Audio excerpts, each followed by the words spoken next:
অবশেষে স্বস্তির নিঃশ্বাস ফেলল বারাসাত বাসিন্দারা। সোমবার সন্ধ্যায় ব্যাপক ঝড় বৃষ্টিতে তাপমাত্রার পারদ এক ধাক্কায় অনেকটা নেমে যায়। গত 2 সপ্তাহ যাবৎ যে তীব্র দাবদাহ চলছিল তাতে পারদের মাত্রা 43 ডিগ্রি সেলসিয়াসে পৌঁছে গিয়েছিল।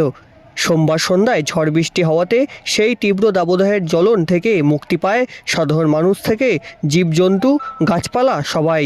তবে এই বৃষ্টি যদি পরপর আরও বেশ কয়েকদিন না হয় তাহলে তাপমাত্রা স্বাভাবিক ডিগ্রিতে ফিরতে সমস্যা হবে।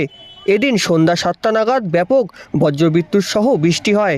প্রায় 1 থেকে 1.5 ঘন্টা ধরে বৃষ্টি চলে।